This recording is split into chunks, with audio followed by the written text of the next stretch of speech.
Alrighty, thank you for tuning in to the Hour of Power once again with Brother Sharif.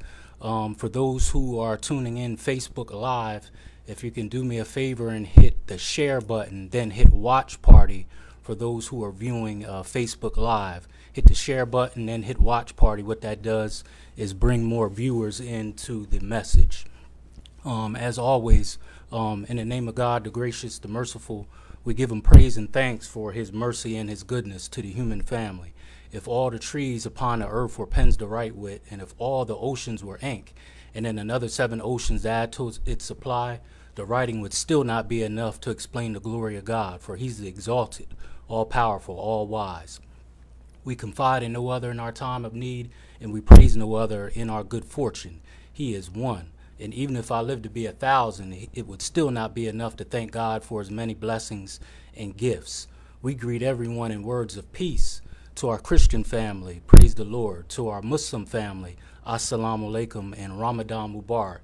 To our Hebrew Israelite family, Shalom. To our Black Conscious family, Hotep. And to our people in the streets, what's good to you? It all means peace. So once again, this is Brother Sharif with the Hour of Power. Go to Hour of Power Sharif Hamid on YouTube. Subscribe and share so we can continue to lift the mind, body, and soul of our people.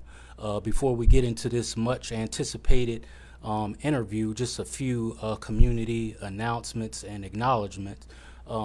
Tomorrow at 8 p.m. Facebook Live, the Hour of Power, will be interviewing Lou Rivera, who is also a city council member running for city council. We'll be interviewing him on the Hour of Power at 8 p.m. from the new historic Studio 29 with our good brother Dominic Chapman. So that's tomorrow at 8 p.m. Facebook Live with the Hour of Power. We'll be interviewing Lou Rivera. On Saturday the 18th, from the new historic Studio 29, we will have a panel discussion with one of our guests tonight, Sandy Walker, who is here with us tonight, Lou Rivera again, Aguina Washington, and Mr. Michael Buckingham. So that is Saturday, May 18th at 11 a.m. at the new historic Studio 29, hosted by our good brother Dominic Chapman. So, of course, the voting is Monday, May the 21st. So we're Tuesday, May the 21st. Thank you. So we're giving everyone a voice before that historic and important day. So that's Tuesday, May 21st. So we're giving everyone a voice. Before we get into this much anticipated interview with Mr. Michael Miller, Miss Sandy Walker, and Miss Lois Garnett, we want to thank Miss Sandy for opening up the floor to everyone, because initially the interview was supposed to be with just me and Miss Sandy, but she was gracious enough to open up the panel so others can get their point of view across. One new thing that we're starting with the Hour of Power, it's called a nugget of truth. A nugget of truth is just a simple statement or a fact that the Hour of Power will give each week, just to open up people's mind to different avenues of truth. It could be a Black history fact or any kind of information that's going to open up our mind, body, and soul. So before we get into this interview tonight, the nugget of truth is back in, and this is only about 2 minutes, so I'm not giving no speech or anything, but it's called a nugget of truth. Back in 1951, just 45 minutes down the road in Baltimore, at Johns Hopkins Hospital, a lady by the name of Henrietta Lacks went to Johns Hopkins Hospital because she was complaining of vaginal bleeding. She went there and she saw a doctor by the name of Howard Jones to address her issue. Upon Dr. Howard Jones doing a examination of her, he found that she had cervical cancer. She was immediately taken to another part of the hospital with a prominent doctor by the name of George G. This is with Henrietta Lacks. He's a prominent doctor who had a lab that did tissue did examinations with tissue and cells for everyone in the hospital that had cervical cancer. Dr. George G said typically when he did the examinations for all patients, because John Hopkins was one of the few hospitals that would see black African American patients, especially who were poor. He said typically with all his patients, when he did the testing of the cells died right away. But after doing an examination with Henrietta Lacks, it's something that he never seen before in his life. Not only did her cells live, but within 20 to 24 hours, her cells doubled. That's what Henrietta Lacks, her cells doubled. After that, he named this incredible cell examination the HeLa cells, which was the first two letters of her first name, Henrietta, and then the first two letters of her last name, Lacks. They were called the HeLa cells. After that, her cells were used for geno cells, human cells, toxins, all around the world. And then 3 years later, it was the primary source of them not healing, but coming up with the development of healing polio with Dr. Jonas Salk. So polio was ravaging the world at that time. So Dr. Jonas Salk used her cells to come up with the vaccine to heal polio. So that's what Henrietta Lacks. So my message is to our queens, the spirit of God and the kingdom of God resides within you. So to our sisters, don't look down on yourself. Know that the kingdom of God resides within you. And finishing out, quoting our brother Kevin Durant when he had a supposed bad game the other night in the first round of the playoffs for those who watch sports with the Clippers. He said, y'all know who I am. I'm Kevin Durant. He said, y'all know who I am. I'm Kevin Durant. So I'm imploring our sisters to say the same thing. Just switch it around. Y'all know who I am. I'm the queen of the earth. Treat yourself that way and treat others that way because you're the queen of the earth. The kingdom of God resides within you, because if she has that within her, who else has a jewel within them?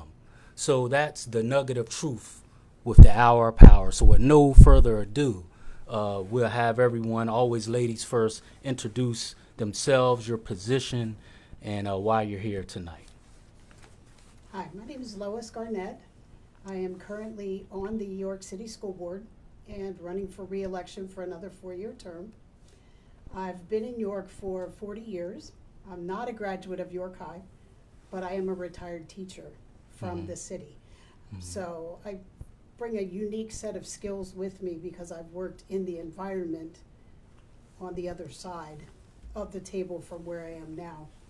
And we are in this recovery process. We have petitioned the state to be removed from financial recovery. And so it's really important that we continue to follow the recovery plan that we've been working with for the past 4 or 5 years. I've been on the board since March of 2015, and then was elected in November. So my children went through York City schools. The Garnetts have a long history, tradition of Bearcat, so I'm kind of that Bearcat through the back door by being employed in the district. Okay, thank you much for that. And again, I forgot to mention a call-in number when we get to the stage of wanting to call in if you have any questions or comments. The call-in number is 717-846-5067. 717-846-5067 is the call-in number to the Hour of Power if you have any questions or comments for our candidates. Ms. Walker. Good evening and shalom, Brother Sharif. Thank you so much for allowing me to be here this evening. My name is Sandy Walker. I'm currently Vice President of City Council, and I am running for re-election. We've done a lot of work, but we have a lot of work to do in regards to our city. Some of the things that we've done in regards to the City Council with legislation is ban the box, which takes off and ask that simple question, do you have a criminal background? We've looked at our marijuana ordinance. We still have some work to do in regards to that. I think we still need to look at the paraphernalia piece. We address the actual marijuana, but not the paraphernalia piece. We have some work to do with our economic development. So there's a lot of things that we need to look at, in particular with violence in our city as well, that we've addressed it, but there's more work that needs to be done. So that's why I decided to run for another term for city council. And I'm hoping for support from York City on May 21st. And there's a lot of work that needs to be done. So I'll continue to work and be that bridge between our citizens and legislation and administration for the city of York. Okay, and how long have you been with city council? 4 years, so it's a 4 4-year term. Mhm. Before that, I was on school board for 6 years. So that's why okay. when the opportunity came to get some more school board members on, because of the importance of school board, I think sometimes school board kind of gets thrown to the wayside. And to me, it's one of the most important positions to serve in, for the simple fact that you're representing our kids and they're our future. So I served on the school board for 6 years, but 4 years on city council, and I'm running for another 4-year term. Okay. All right, and last but not least? I'm Michael Miller. I was born in York. I lived on West Market Street for 50 years. This is the third time I'm running for school board. I served 2 terms already. I've served in different positions. I've served as vice president. I have served on the negotiation committee, the personnel committee, the buildings and grounds committee, and there's probably one other one. Right now, if you would look at where most of your property taxes are collected in the city of York, the biggest amount is for the school district. So it's important that you realize that the value of the school board has a direct impact on what you pay as far as taxes. And when you look at the success of the city and the success of the school district, they're intertwined. One cannot succeed without the other. And so it's important both for the city and for the school district for us both to be successful. We have a recovery plan. I have been in part of the school board since the beginning of the recovery plan. I was aware when we went through different stages of it. We had a first chief recovery officer who wanted to drastically cut the cost of the teachers' benefits and salaries, wanted to farm out the custodial, the food service to a company rather than have it direct employees. Because of the recovery plan that was enacted under Act 141 of the legislature, they forced the school district to lay off 150 people, professionals, loving, caring professionals. They caused the school district to raise taxes, and that was 7 years ago. This school board has not raised taxes for 7 years, but it was necessary to do that at that time or go bankrupt and close the doors. That's how drastic it was. The Commonwealth had reduced over $13 million of income that comes to the school district. And you have to realize that 70% of our revenue comes from the state and federal. So when you took 13 million out, it was a drastic change. So what has happened is that also was going to require the first recovery plan to go to for-profit, out-of-state charter schools. Now, charter schools can be good, but the for-profit takes the money away from the students and puts it in millionaires' hands and not for the students. The school district, the school board fought against that. And with the Commonwealth Court and the changing governor, we were able to change that to a new recovery plan with a new chief recovery officer. We brought in a think tank, Mass Insight. They identified the good and the bad.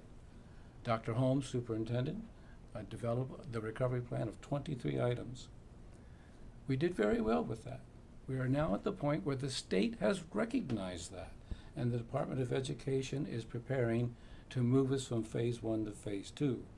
Phase 2, instead of being monitored every week, we would be monitored by ourselves. But there's a problem with that. If we mess up, the Department of Education can immediately take over the operation of the school district and have us go into receivership. So what I look forward to, and I believe the incumbent school board members are looking forward to, is keep the course. Our students are doing better. We are no longer in financial distress. Our scores for the K-8 scores are greatly improving. The scores for the Keystone test in the high school are improving. We have money in a reserve fund.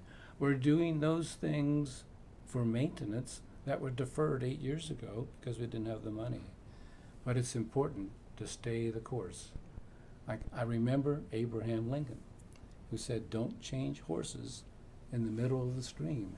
You have a system that's working. It's doing well for your students. It's doing well for your city. Let your school board continue to do that. Okay. Thank you. You gave us a wealth of information in that one breath, but we do have two different positions here. We have councilwoman and then we have school board. So on to you, Ms. Walker, can you define, because I'm learning, like I told, I had some school board members on last week, and I'm not the most well-versed with politics and, you know, different things like this, but I'm learning, and whatever or whoever can improve our city and especially our youth, because I deal with the youth, I'm all forward. So I'm all for it. What exactly is the role of councilwoman or city council? Yes, so 'Cause city you know, council, both. city council deals with legislation. So we deal with the ordinances, basically the laws that are put out in the city, and we deal with the budget. Those are our main two responsibilities: legislation, ordinances, law, and the budget. Every year we have to pass a balanced budget. So it'll be presented to us, we review it, and we have to make sure that it's balanced. And then we also appoint directors that work for the city. Okay. So that's the main role of city council. And from what you can see from already being in that role, what would you say the city's main concerns are to make things better for the citizens here in York? I know that's a broad question. Yeah, but, there's a lot of things. Right now, when it comes to city concerns, it's our financial future. We have to come up with some ways to bring revenue into the city of York and to keep it here, make it a place where businesses want to invest. And I feel like we are moving into that direction with some of the companies, United Fiber and Data, coming into York, being able to create jobs in Northwest Triangle. Think Loud, York Exponential. We have businesses that are coming into the city, but we have to make sure that we are preparing our young people to be able to fill those positions. So they have to be educated, and then that can provide the access to the jobs, which will create economic opportunity and economic advantages for people in our city. Unfortunately, there's a lot of jobs that are available, but if you don't have the qualifications for them, then they just sit there. So that's a concern. When it comes to the economic piece, we of course don't want to raise taxes. I haven't raised taxes since I've been on city council, and I commit to not doing that if reelected. But we have to think of ways that we can create more revenue and make it more appealing for people, not just to invest in downtown, but to invest throughout the city. Violence, of course, is always an issue. And it saddens my heart. Just today, a 14-year-old was arrested for the homicide that happened on May 2nd. So it's getting more disheartening to continue to see the violence and to see that it's our young men of color that are dying, that are going to jail, and a lot of them are leaving kids behind. So it becomes a cycle. So we have our group violence initiative that is going on, and that was brought under Kim Bracey, the Kim Bracey administration. but we have to look at more. And I think one of the things if I don't know if a lot of people got a chance to attend with Mr. Kennedy, the sessions that were held last week, but I think we have to look at more of the community policing aspect, and us as a municipality and as an administration being able to address what we can do, the little things that we can do to help intervene or prevent some of the things that are going on. Okay. So violence, finances are some of the top priorities. All right. So you had mentioned, and again, it's an education for me, that the main role is legislation and budget. Yes. But you also mentioned education. Now, does someone in city council, do you have the leverage to make any decisions or recommendations that's going to positively affect education, or is it just a recommendation? Just a recommendation. We Okay. have no power in regards to the school board. Right. And actually, if you look at the role of city council and school board, it's almost the complete opposite. School board, everything comes to school board when it comes to running the district. They make all the decisions and then they direct the superintendent. For city council, we just deal with the ordinances, the laws of the city, Right. and the budget. And everything else runs to the mayor and their administration. So but it's extremely important for the city as a municipality and the school district to have a good relationship because of course, financially, property taxes, and then just, one can't thrive without the other. Yes. The better our school district does, the more people decide to stay in our city, they won't leave, and the better economically our city will thrive. So one kind of relies on the other. And I Right. think sometimes we forget that. But it's a very important relationship. And again, for the listening audience, the calling number is 717-846-5067. And for those who are listening and viewing via Facebook Live, please hit the share button and hit watch party so we can bring more people in. This is much needed information. Just a statement that you made, you probably get it where someone says, hey, well, what about this? But that's not exactly, may not be your role or your lane, so to speak. So if you deal strictly with legislation and budget, it isn't really fair if someone, because I'm sure you get, All the get some time. flack. So what about what's going on in the, in the school? That has to be directed, because you just taught me something. I just thought city council, city of York, I just thought it was kind of all, blended together, but everyone has their role in their specialty. Someone may be a doctor, but if I have a problem with my heart, an ear and nose,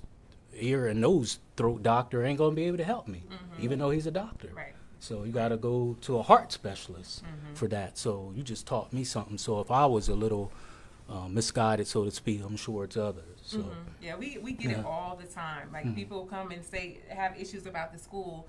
So, being on the school board for 6 years, I can answer some stuff, but Right. because I'm not I'm not on the school board, there's things that I'm not as up to date as a school board member. So having a good relationship, and some members that were on the board when I was on, you have that good dialogue, and you can just reach out, pick up the cell phone and call and be able to address the issue. But a lot of times people think that we Right. control each other, and we don't. All right, Miss Garnett, I asked you the same question, but now we're in the school board role. What would you say is the main concern from your role already being on the school board and what we're looking at? And one question I had, Mr. Miller was talking about the scores improving.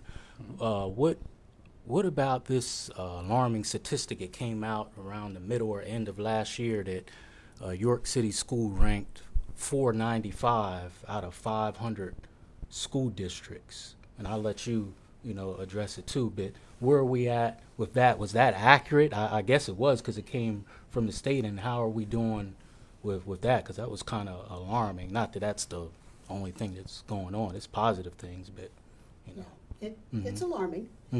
Our students are making progress on the periodic testing that we do. Where the students are nowhere near proficient and advanced like they need to be on the PSSA, the state testing. But we also know that we didn't get this way overnight, and it's gonna Mhm. take a long time for us to make that change.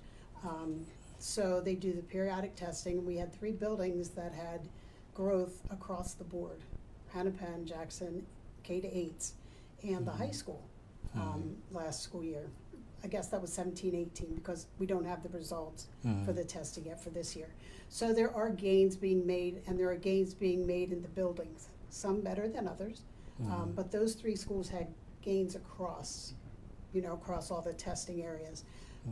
And we know that the situation we're in is serious. We don't take that lightly.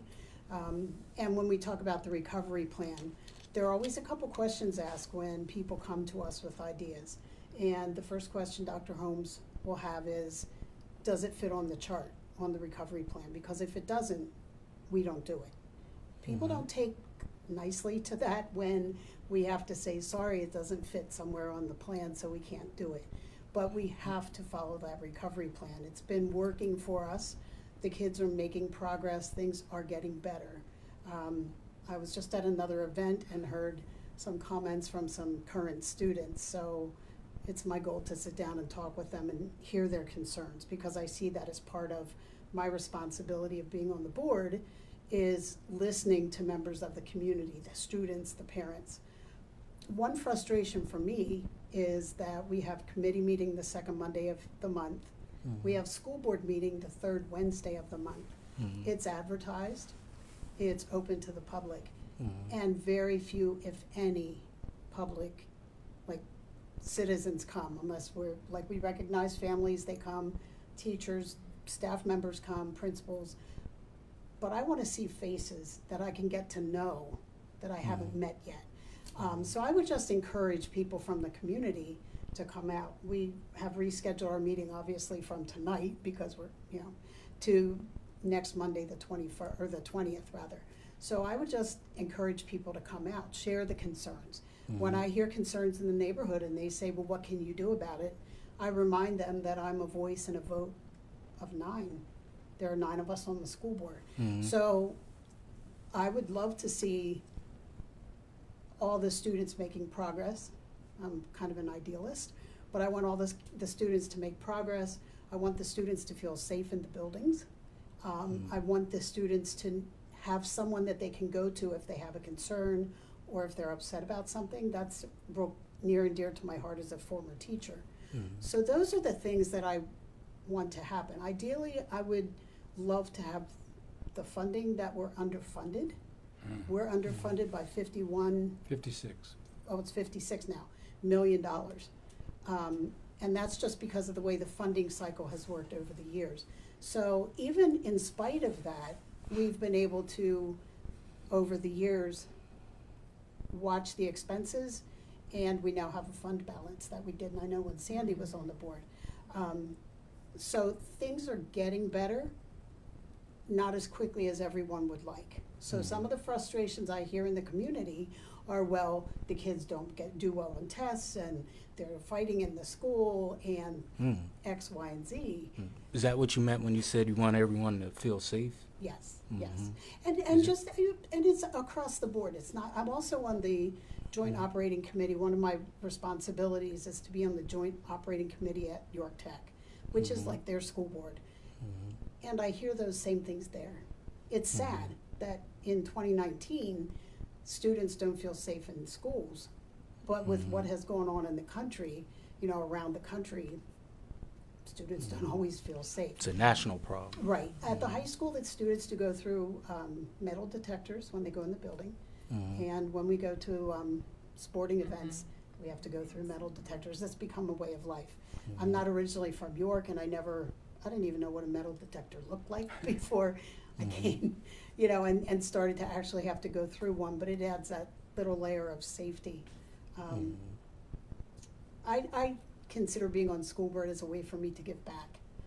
The district's been very good to my family. My children went there, my husband, his family, and I see this as a way for me to give back to the community.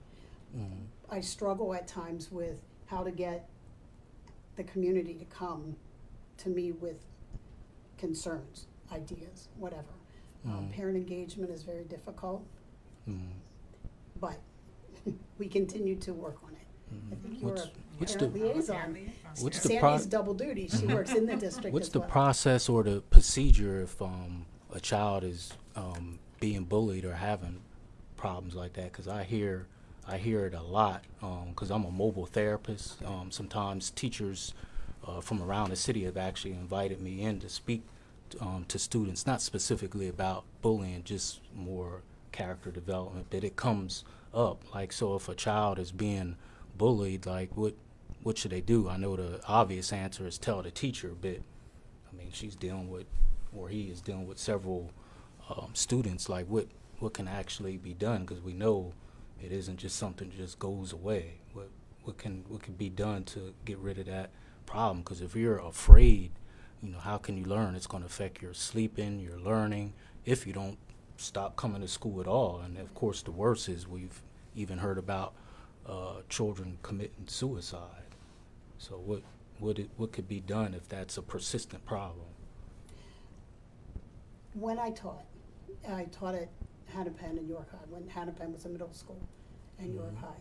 I encouraged my students to talk to me, and then I took it to the administration. You mean you as a school board member? As a teacher, Oh, when I as was a teacher. Okay. And I would just encourage students to talk to someone. Mhm.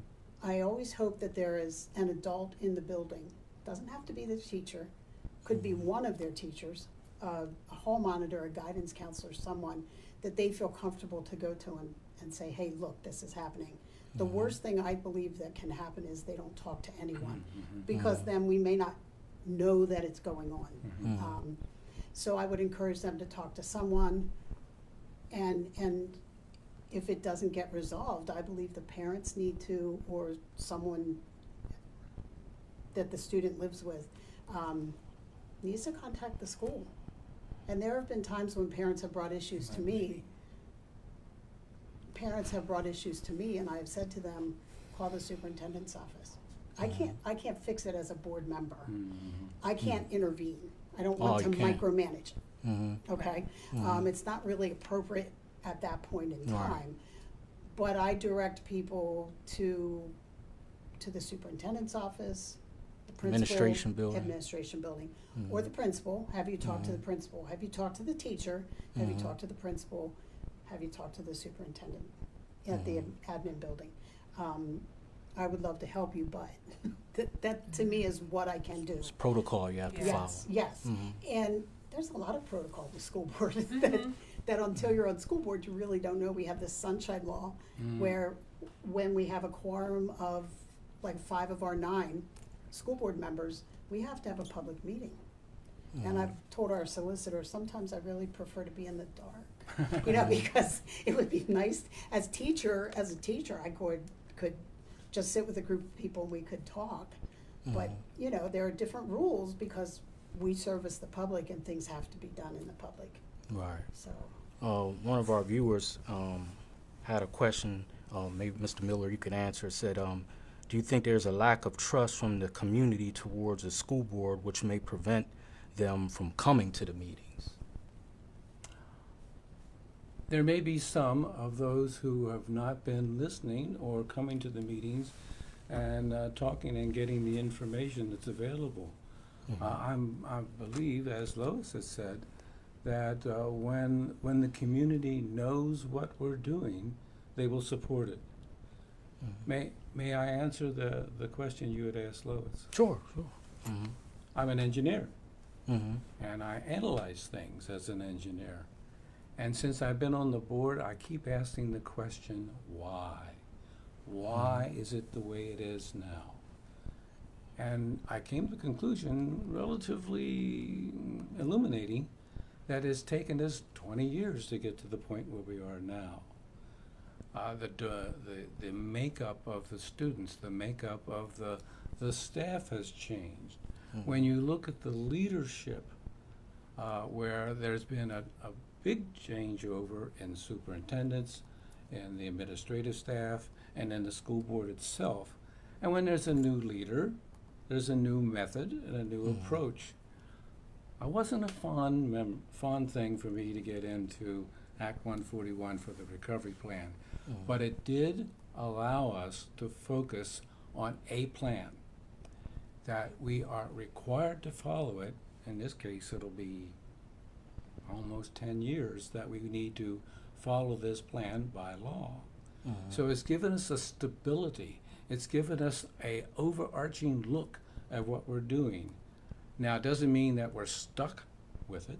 It means it's, if we look at what's doing well, where it's not doing well, we find a way to make the plan work better, but we don't change the plan. So we're talking about bullying.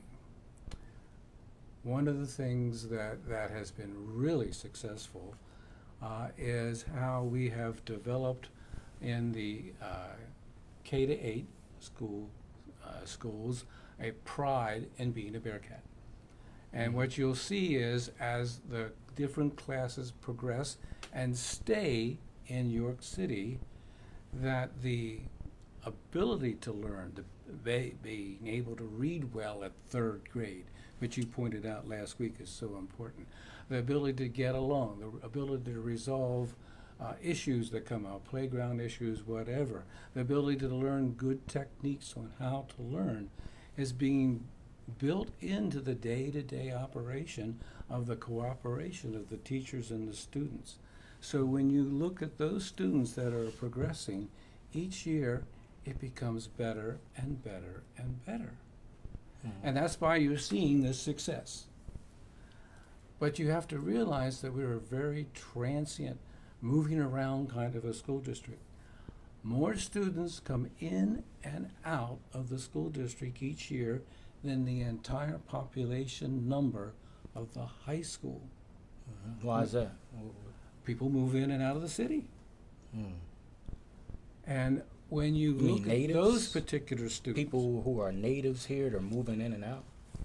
and people moving in from other countries, Oh, or people right, who, right. people who live here, who maybe move to the suburbs, or maybe someone who moves for a better job opportunity. And so when you look at those students that have not had that continuation of the, we'll say at the overarching plan, they are often the students that have anger problems. Sometimes these students are 2 and 3 years behind the rest of that age class. Like if someone is in 7th grade, maybe they're 2 years, 3 years behind. When a child gets to, say, a freshman, and they're 3 years behind, it's very difficult for them to catch up. You pointed that out last week. You see that in your work. So when those students don't have that, we need to address a way to grow.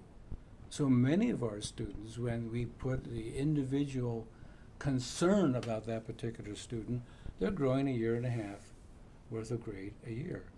Now, that doesn't mean it's going to happen in 1 year. It might take 3 years. But it takes, as you said last week, the community. It takes the teachers. It takes the parents. It takes the aunts. It takes the grandmas to help make this work. When you look at the incidence of problems, you talked about bullying, you talked about problems, you talk about fights. When you actually get down and analyze it, and this is what comes out in the meetings that we have that's presented to the public in our school board meetings, it's often a small number that repeats many times. It's not the vast majority. The vast majority of New York City students are good students who want to learn, want to do better. And that's why you had heard reports of, gee, this person has disrupted my class, I want to learn. But it's a small percentage. So what has the school district done about that? We have different tiers of how to help that child. It's not punish the child. It's not beat the child down. It's find out what those root causes are and help the child. And sometimes this works. Sometimes it works today. Maybe it won't work tomorrow. But looking individually at the children, how they're progressing, we don't wait until the report card comes out and say, oh, Johnny's doing poorly at math.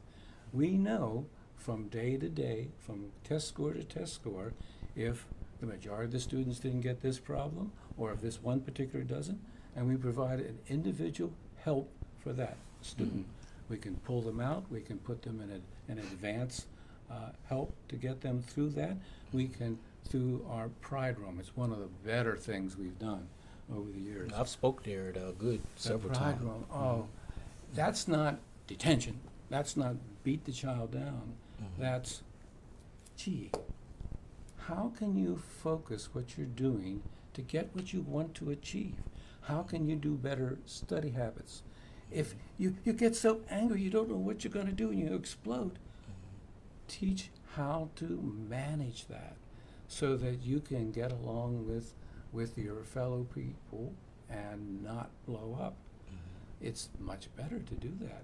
So it takes different things for different students. We have psychologists, we have social workers, we have counselors, we have all sorts of things. Maybe the best thing that we're doing is helping the child find a career rather than just a job. Say you wanted to go into the military. We have ROTC. Say you're interested in our STEAM program, which is science, technology, engineering, art, and math. We have that available at Edgar Fawcett Smith. We have the Freshman Academy to help a child learn how to prepare.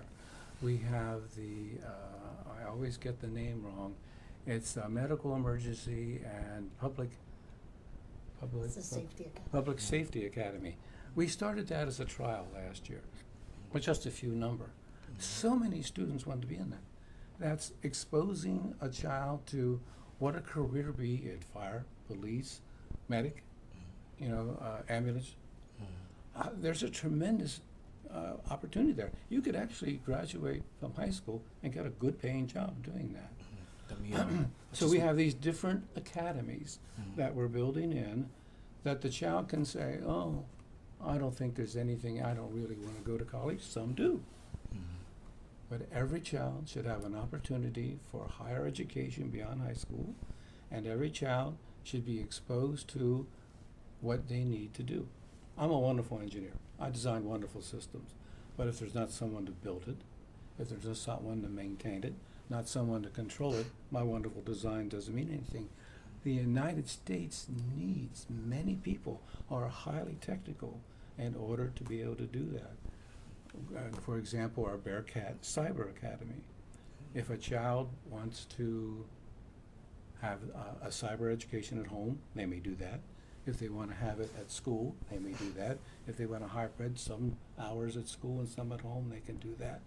We're looking at to what the child is asking for so that they can get their best opportunity as a student.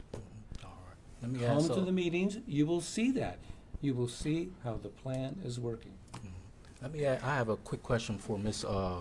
Walker. Some people are chiming in. Again, the call-in number 717-846-5067. Don't be shy. It ain't too many platforms like this in York that's going to put it out there. So this is what the Hour Power is doing. Someone, let's see. Let me catch up here. Someone had a question. What is your take on the fact that administrators aren't allowed to suspend Black and Hispanic males because of the high numbers that will be reported to the state? That's a question. I know you've been on both sides, so I just wanted to see how accurate that was and if you understood the Okay, question. I'm not sure if I'm. What is your take on the fact that administrators aren't allowed to suspend Black and Hispanic males because of the high numbers that would be reported? Again, it's education Okay. for me, so I don't. Yeah, I'm not necessarily sure if that's a fact. I do know that when I was on school board, and one of the focus I think of the district is to keep kids in school. So, working in the schools, I see that there's some kids that should be suspended that aren't because a focus is if that kid is outside of the school, they're not learning. Right. So I don't, I don't know that to be a fact. I know that the district in the past, and again, it's been 4 years since I've been on the school board. Right. But I know when I served at the time, one of the things were a concern was that there was a high suspension and expulsion rate, and the district wanted to make, or the board at that time wanted to make sure High that suspension our kids, rate for all or for Black and Latino? well, it would be for our school in general, but if you look at our makeup, we're Right. 95% Black and Black Latino. and Latino. So of course, it's going to be, yeah, that's you a know, kind of a disproportionate. yes. Yeah. Okay. But at that time, we wanted to make sure that kids were staying in school.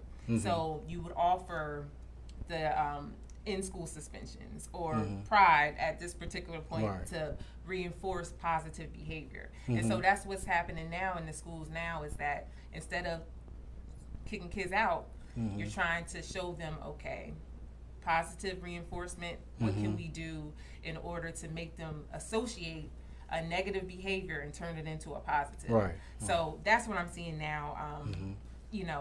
Of course, with the behavior, a lot of that stems from outside of the school.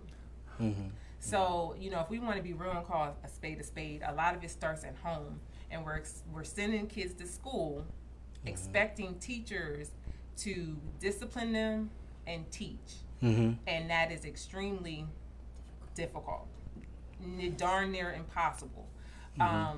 So with all the resources that have come in, and I can talk about when we were at bare bones, when under Governor Corbett, they cut us. At times I wanted to cry because I was not sure how our school could even operate. And then you have Governor Wolf, who came in and restored a lot of funding. We've been able to bring it back, the guidance counselors, the social workers, the psychologists. A matter of fact, I think we're hiring some more behavior specialists. So to see all those resources start to come back, but even if it's for 4 years under a governor that cut public education, that's detrimental. It causes so much damage. And now we have a governor who supports public education, are able to bring those things back. So it's a process. And another thing is that we need more male role models, grown men of color, to volunteer in our schools. We don't have the teachers. So if there's men in our community that want to get involved, we need it. You can go to any principal at any school, and they'll be more than willing. But we don't have a lot of our Black churches involved in our schools. A lot of the churches that are involved are not our Black churches. And if you look at any school throughout the city, there's a Black church within a block or two. Oh, yeah. So, we do need help, especially our young boys who are growing up without father figures, being raised by their mothers. We need more men of color to step up to the plate and get involved. Outside of, we have the 100 Men reading and things like that, but we need more consistent involvement. But now you see how Ms. Walker was such a wonderful school board director. Right. Question for you, Ms. Garnett. I told y'all this will go fast. We're already at about 11 minutes.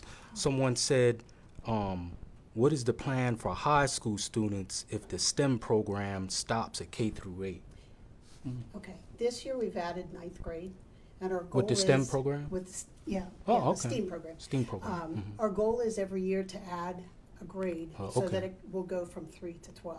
Mhm. We're also trying to add an extra maybe 3rd grade, 4th grade, to expand it a little bit. It costs a lot of money to do that.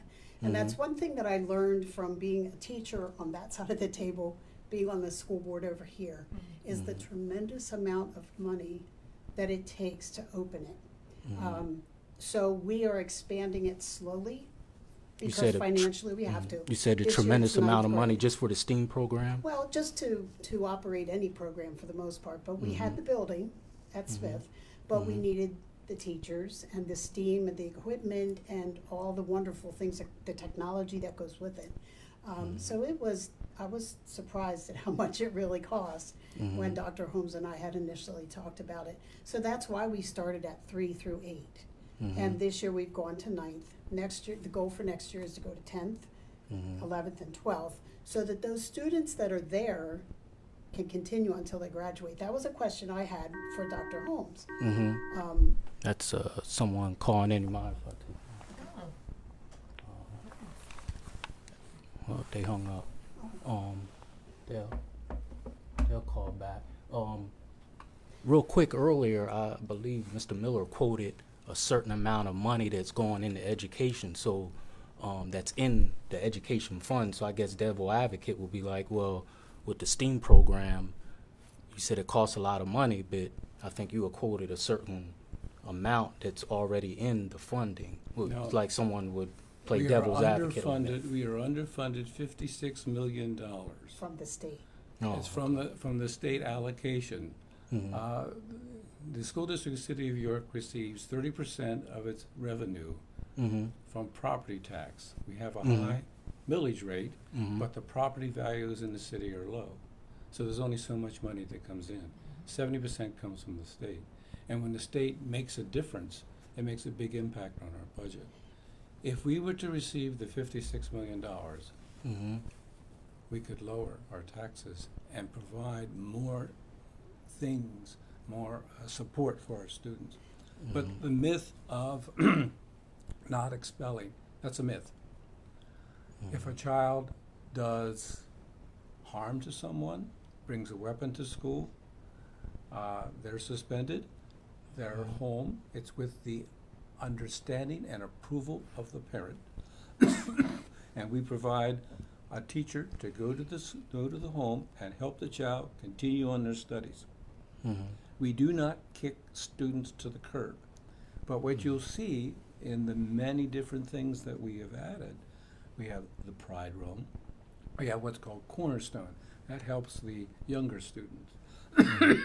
That's a technique of mentoring to help understand how to do better behavior and better study. We have restorative justice. If a child is truant, the parent has to pay a fine.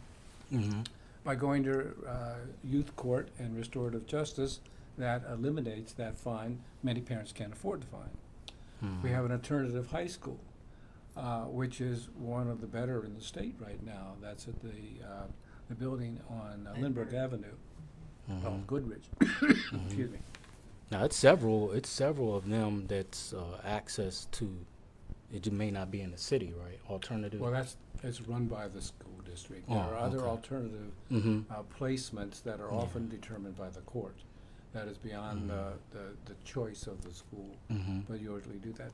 So what you'll find is we have these multiple different coaching things to help the child.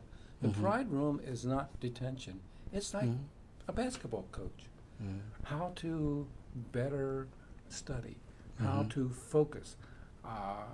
With the youth court, maybe the child has a problem getting up in the day. Maybe they need an alarm clock. Maybe the child has to walk their younger siblings to this building and then try to get to their building, and they can't do that. We work those things out. You have all these multiple steps, but not kicking a child to the curb is not what the school board's doing. Real quick question. We got about 7-8 minutes. I told you it would go fast. Question I want everyone to try to answer. Is the K through 8 model working? And if it isn't, how can it be moved more towards school appropriate, where you don't have older children, quote unquote, preying on younger children?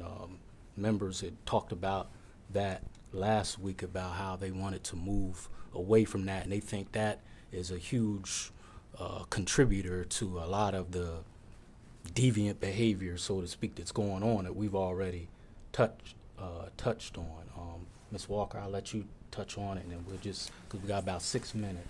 I know that's a loaded question, a little bit of time. That model, it was controversial. It was very controversial. I was on the school board when we first approved it. And the reason why it was approved is really financially. We had to. It wasn't that we wanted to. So you didn't agree with it? No, I think K through 5 should be, elementary needs to be together. Middle school needs to be together. High school needs to be together. Sometimes when you have that, even that 5th and 6th grade piece and the 9th grade piece, they need their separate because it's a transition, not only educationally, but they're going through different things, you know, just growing up. But there was no other option. If we didn't do that, we would have been taken over by the state. It would have been no control whatsoever. We wouldn't have been able to be involved in the process. So, and you see it. I mean, our kids it's K-8. We're supposed to be separate, but you see 8th graders and, you know, 2nd graders walking past each other and all that stuff. So, I think it's something that definitely could be looked at in the future, but that depends on the recovery plan, and the school board members can talk a little bit more about that. All right, we got about 4 minutes. Okay. I wanted to clarify, the 56 million that we are underfunded by the state isn't just from this year. It is a buildup Okay. over the past number of years. I was teaching when the K-8 started, I believe, or just retired, I forget. And I really did not like the concept, but I understand that it was pretty much, I think, the only choice there was at the time, because we were severely financially distressed. And so Hannah-Penn Middle and Smith Middle were closed. They developed the K-8s. Hannah-Penn was reopened a year or two later as a K-8 because of the numbers. But to just keep the buildings open and keep the lights on, keep the water running and everything else, the overhead, I believe at the time, I wasn't on the board at the time, but I believe it was a necessity to go to this system, not that it's my favorite Try to one. squeeze this in, and then Mr. Miller. Our power. Hi, Sharif. How are you tonight? How you doing? We got. Trish Whedon. All right, we got 2 minutes, so I'm not rushing you, but that's what it is. You got 2 minutes? Okay. My question is for Mr. Miller. I would like to know how often, as a board member, does he visit York High? Okay. How often does Mr. Miller visit York High? I've been at York High 5 times this year, before November. Did you like what you saw? What I saw, I discussed with Principal Carter and the superintendent. Good. That's good. Now, my question was this. So if the students are being disruptive, walking the halls, cutting class, being belligerent, is that not disorderly? Do we have a discipline policy in black and white? Do you know what it says for that? We have a new discipline policy that, instead of being punitive, is to help the student react in a positive way. And it's showing results in what we're doing. And when we have our reports that come from every school, every year, every month we get a report from the school, we're seeing results. Is it perfect? Okay, well, no, let me say it's this to you, getting Mr. better. Miller. Well, we only have Miss Whedon. Okay. We only have 20 seconds. I'm not cutting you off. You know, you're my sister, but we only got 20 seconds. Okay. Well, you know yeah. what I'm directing everything to. Okay. I'm directing everything to how disorderly York High is. I'm talking about how kids are in the cafeteria that don't belong there, kids are in the gym that don't Okay. belong there, kids are everywhere where they don't belong. All right. So where is Wh- the discipline policy that says A, B, C, and D? And where are them All parents right. that need to be running in and out of that building seeing about All right, their we kids? got. Okay. Sharif, you need to have another show because Yep. we're not done with all that. All right. Have another show, Sharif. You know Yep. Miss Trish is not done. Miss Trish, tomorrow you know we're having a when forum. y'all producing murderers that are coming out of there, running around that building, doing everything and anything they want to do.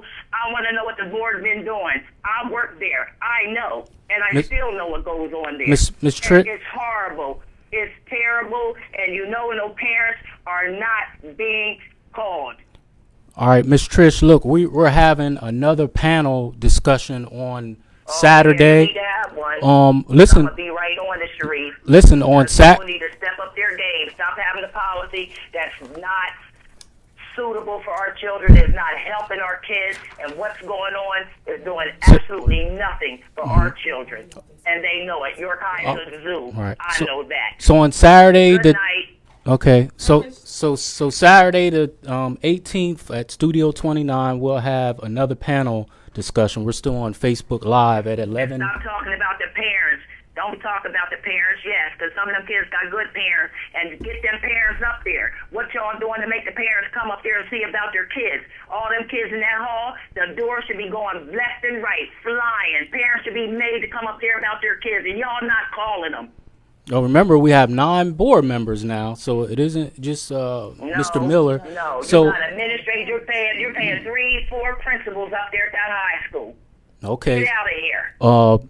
I want Where you the to. parents that need to be made to come up there and see about their kids. Stop letting our kids do what they're doing.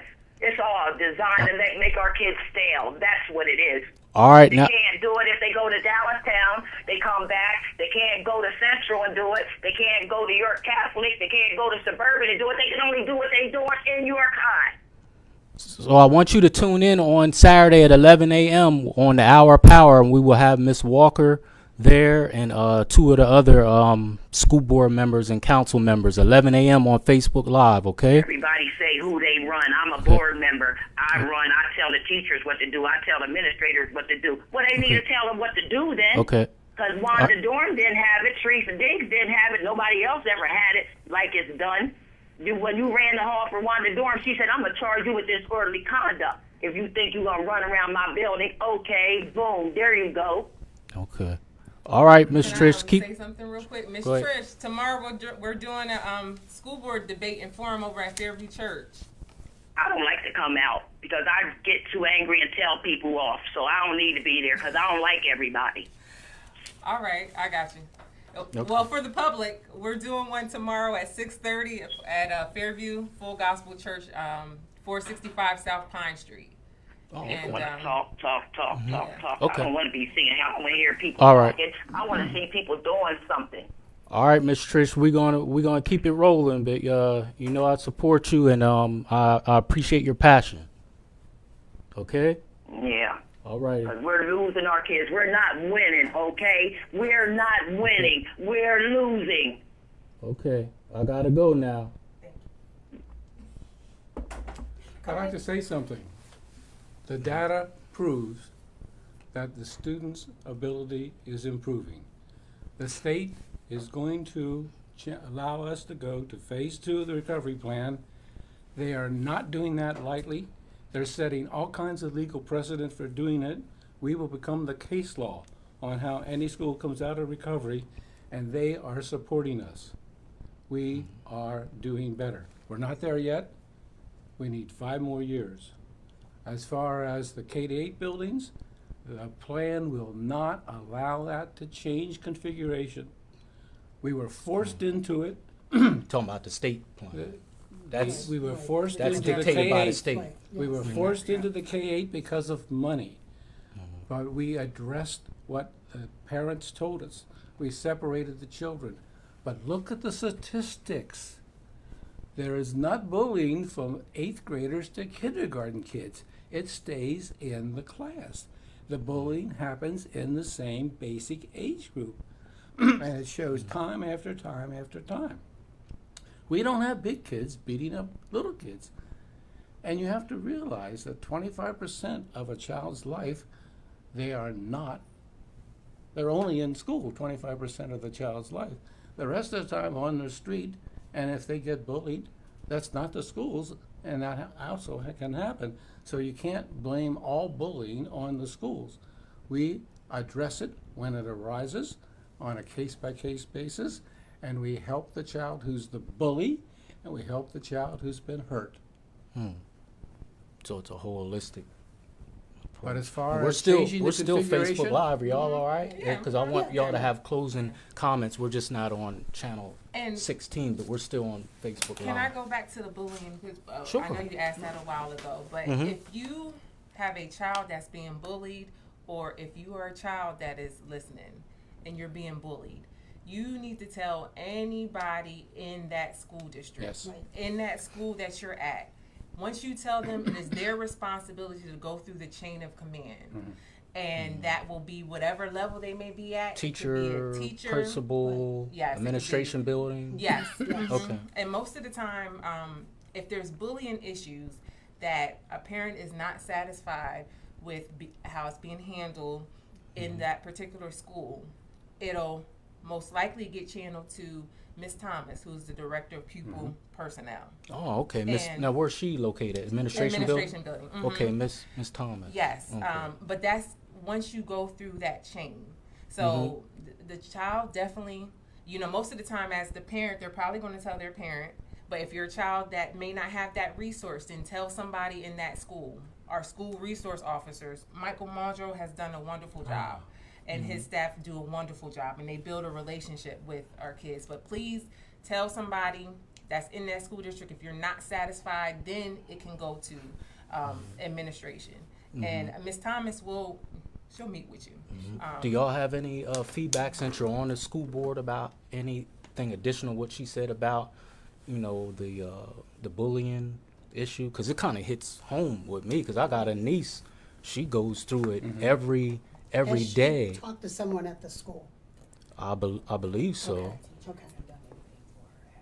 Then, then, sees it and she turns a blind eye. then she needs to talk And to she's someone else. and You don't get help? she's already been traumatized because her mother was murdered 2 years And ago a lot- right here in that New York. has a lot to do with the, Sarnice. the behavior of the students. You There touched are a on lot that of earlier. students, and every child in the district is affected when somebody's murdered. Okay, when someone who went to York High is murdered, I went through that. It affects the students, and it stays with the students, and it can affect. It comes out sometimes in behaviors differently than the way they behaved before. It can come out a year or two later, and so sometimes it's really hard to pinpoint exactly what's making a student act the way they are if they're bullying someone else. But I would encourage the student or have her tell her parent and move up to the next step. Talk to the principal, talk to whomever, like Sandy said, because that's critical. And There- for her, it's twofold. And the reason I say it's twofold for her because she's coming from West York and was excelling in school at West York in above grade level to now struggling What at grade? Ferguson in seventh Okay. grade. Struggling because she got lost in Has- the classroom. she and needs- now she's being bullied. Has she talked to the principals? No. I would encourage Whoever's- her to do that. Whoever's her Either. guardian, Okay. have they been to the school? He has No, I encourage him to follow the protocol like He does you have a said. meeting scheduled with them. The first time it happened, not nice. So I said, you can go talk to them, or Auntie Titi can show up and go talk to them. And that's I can promise exactly- you they're not gonna like me. But that's what you need to do. yes. Someone needs to, if the student has talked to the teacher or the principal and doesn't feel like things are resolved, or if they're not comfortable talking to the teacher or the principal, parents, guardians, relatives, please step up. Students need that. Teachers need that. You know, I could tell when I was teaching, I knew quickly those students who had people who, in their lives that would advocate for them, whomever it was, parents, aunts, uncles, cousins, brothers, whatever. And then I could tell those students that didn't have that. It's evident in the classroom. But if you're not getting the resolution that you need to just keep moving to the next step. One So more. I would say definitely the principal, and just don't be afraid to talk to the person to get to. One more Ms. quick Thomas. question with, I think the consensus is that we agree that the K through 8 isn't working. They saying that it's not preparing them for 9th grade. So what could be done, since you can't change the whole model with that system that many of the board members don't agree with? What could be done? We're doing a That's what couple someone is things for asking. Uh-huh. each school looks at it individually, but they all get together across the schools, the K-8s, and look at how we can help with that. They're basically kept in a separate area, and it might be 150 students in, say, 8th grade in any particular K-8 building. They didn't have lockers. They weren't used to lockers. They weren't used to changing classes. But now the way we're Are there handling lockers things, next to each other? we put lockers on their floor. No, I mean, is a 8th grade locker next to a 4th grade? No, No. Only in Okay. that wing. In the wing, where, okay. where the 8th They're graders are. separated by. But there's only one cafeteria. There's only one media center library. You know, Right, that's where the, and so you know, there's only So one that's where the IT room. finances comes in, is a lack of space. Is that what you're saying? Well, we're doing more and more with more individual computers to each student, trying to help them. We're having teachers from the high school come down to the 6th, 7th, and 8th grade and speak to them. We take tours of the high school so they get to see how it's going to be like when they're there. But And the ninth high grade school's a academy. city block big. It's a big building. And you have your 9th grade academy, which is The ninth was grade created. academy is to help with that. There are some students who maybe academically need a little help, and there's a summer school process for that to help them transition into it so they're not, say, half a year behind when they enter class. It's not ideal, but look at what we did the last 20 years. What we're doing now is better than anything we've done in the last 20 years because we have a focused plan. It needs to be improved. There are things that we need to do. We need to be told when we see it ourselves or someone else sees it, bring your concerns to us. I mean, anything that we can do within the plan, I believe the board and the administration will do. So people are saying that older students are roaming the hallways while kids are waiting to use the And- bathroom, and no and way what the is that? schools Let me should give you an be example. K through 8. You have a ninth grade student. I think everyone agrees. Yeah, on that. I think that can go on and on Right. and on. We right now the reality is that That's what it is. it's the It is. recovery plan, and it's not going. They're not. The state's not going to change that to K through 8. So there are discrepancies with this. We know. I mean, everybody knows that at some point in time, there's a 1st grader and a 8th grader in the hall, whether they're going to cafeteria or going to the library. But most of the schools tried their best to keep separate entrances, like McKinley. 8th grade's on the on the 2nd, 3rd floor. Are there hall monitors to kind of monitor? There's Oh, hall yes. monitors. Yes. And And we have the police. school resource officers, the police, or our school police officers. So the district is trying their best, but it's not ideal. And people will continue to say things over and over in regards to that. And we know. I think everybody Right. and we agree. Well, let me say something. I'm an engineer. I've designed 300 school projects. I've designed elementary, middle school, junior high, high schools. I did 2 schools that were K to 12. If the school is well managed, it works. If it's not well managed, it doesn't work. So if you have those different configurations, they can work. And what we're doing is doing our best we can to manage it through our administration. Dr. Holmes has been wonderful. Dr. Berry will continue those policies. She's well liked by the department because she understands the recovery plan. She will fulfill it. What we need to do is have the community help us. We cannot do it alone. The community, the parents, the guardians all have to help us have the system work. Where there's a problem, let's fix it together. Okay. On Monday, we are hosting with Sherry Washington, Dr. Sherry Washington. We're doing a workshop at Jabez Ministries at 6 p.m. and it's entitled "Preparing for High School 101." So she's going to share all types of information for anybody. If your child is in 2nd grade, it's not too early to learn about what they need to do to prepare for high school, because what they do in middle school will prepare them for high school. What they do in middle school and high school will prepare them for college. So come out to that. But the district is trying to offer stuff to help prepare our kids for the next level and to help our parents know what they need to know for the next level too. So I just wanted to put a plug in for that. That's Monday at 6 p.m. All right. Richard, that's And we're going to wrap up because we could be here all night. Everyone that was chiming in, I appreciate it. They gave you the information about the seminars and the table talk. It's coming up.